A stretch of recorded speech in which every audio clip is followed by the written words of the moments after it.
Sebelum melanjutkan, jangan lupa subscribe dulu, terima kasih. Bab 172, Berita Mengejutkan. Kakak kedua, adik perempuan. Kakak ketiga melakukannya dengan baik, tetapi kalian berdua juga memiliki penampilan yang sangat baik dan berada di peringkat 10 besar. Wang Yuan memuji dengan sangat antusias. Baik Yang Zhaixuan maupun Surou tampil luar biasa dalam pertarungan seleksi dan memperoleh pengakuan atas kekuatan yang mereka tunjukkan selama acara tersebut. Yang Zhaixuan telah membunuh Ling Xuer seorang diri, yang menduduki peringkat ke-8 dalam daftar naga bumi sebelumnya. Yang Zhaixuan telah mengalahkannya dengan mudah sehingga tidak ada yang meragukan bahwa ia pantas mendapatkan peringkat ke-5 dalam daftar naga bumi. Penampilan Surou dalam pertarungan seleksi bahkan lebih mencengangkan. Surou telah menangkis serangan pedang Sue Yun dan memaksa Sue Yun mundur. Tanpa campur tangan Surou, Jian Wushuang mungkin tidak akan mampu mengalahkan Sue Yun. Hal ini membuat kekuatan Surou terlihat jelas bagi semua yang hadir. Sementara Surou telah menunjukkan kemampuannya dalam metode bertahan, keterbatasannya dalam metode serangan menyebabkan dia hanya menggantikan peringkat lama Jian Wushuang di tempat ke-10 dalam daftar. Adik perempuan kami dan aku hanyalah pemain pendukung di daftar naga bumi. Kami tidak dapat membandingkan kekuatan kami dengan saudara ketiga yang berada di peringkat pertama. Kata Yang Zhaixuan. Persis seperti yang aku rasakan. Surou mengangguk dengan sungguh-sungguh. Kalau begitu, kalian berdua harus bekerja lebih keras dalam 2 bulan ke depan. Perburuan di wilayah timur akan lebih sulit daripada pertempuran seleksi yang baru saja kalian alami, dan lawan yang kalian hadapi juga akan berbeda. Wang Yuan memperingatkan. Benar sekali. Perburuan paling timur berbeda dengan pertarungan seleksi. Kita mungkin adalah pakar teratas di dinasti Tianzong, tetapi itu mungkin tidak terjadi di perburuan paling timur. Jian Wushuang merasa sedikit tertekan. Bagaimanapun, dinasti Tianzong adalah sebuah kekaisaran kecil. 12 dinasti barat laut akan berpartisipasi dalam perburuan paling timur. 6 di antaranya adalah dinasti berukuran sedang dan 2 adalah kekaisaran besar. Kekaisaran berukuran sedang dan besar ini akan memiliki wilayah teritorial dan jumlah prajurit yang jauh melampaui dinasti Tianzong.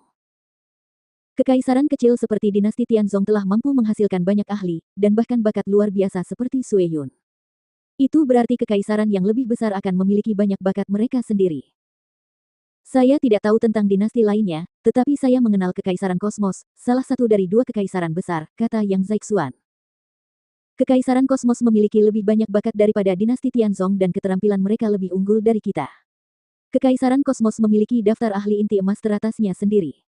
Salah satu dari 50 prajurit teratas dalam daftar itu akan dengan mudah masuk dalam 10 besar atau bahkan 5 besar dalam daftar naga bumi. Oh. Jian Wushuang menjawab, alisnya terangkat. Siapapun yang masuk dalam 50 teratas dalam daftar Cosmos Empire dapat masuk ke 10 teratas dalam daftar naga bumi. Mungkin bahkan 5 teratas. Kakak kedua, mengapa kamu tahu begitu banyak tentang Kekaisaran Kosmos? Jian Wushuang bertanya sambil mengerutkan kening. Wajah Yang Zhaixuan menjadi gelap dan tidak menjawab. Jian Wushuang memutuskan untuk tidak mendesaknya. Pokoknya, kami akan melakukan yang terbaik, kata Jian Wushuang. Ya. Yang Zhaixuan dan Surou juga mengangguk. Keempat bersaudara itu sedang minum dan mengobrol di sebuah rumah megah di Istana Naga. Palace Masters Black dan White sedang bermain catur dengan santai.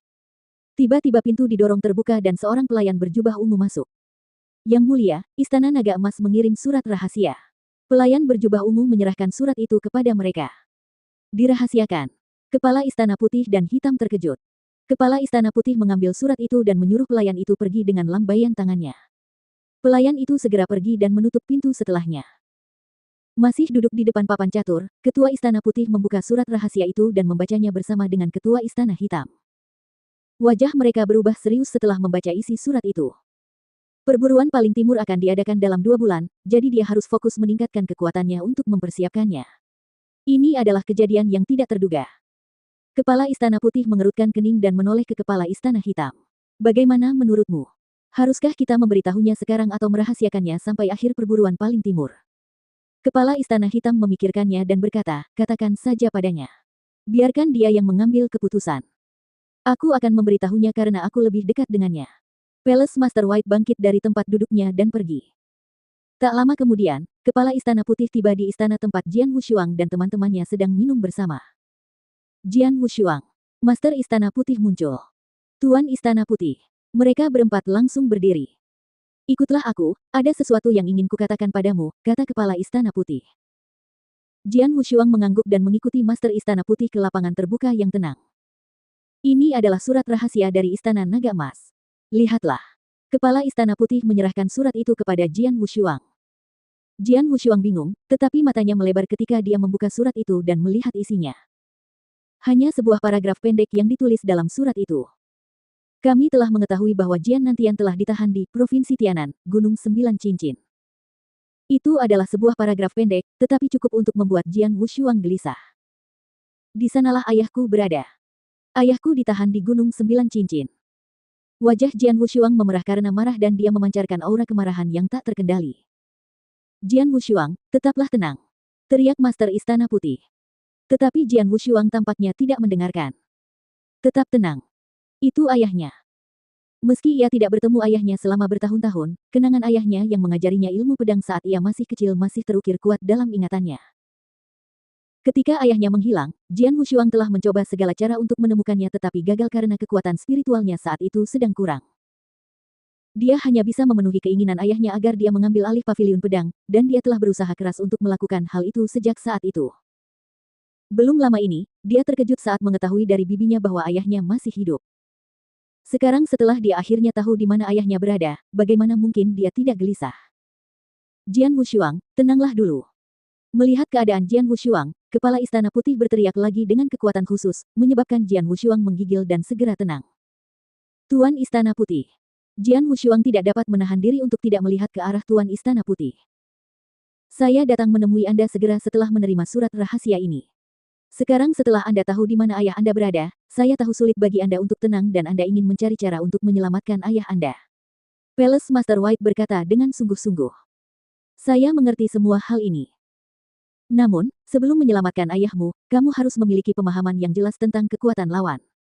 Ambil tindakan dengan pasti. Kamu tidak ingin gagal dalam upaya penyelamatanmu dan mungkin, bahkan kehilangan nyawamu.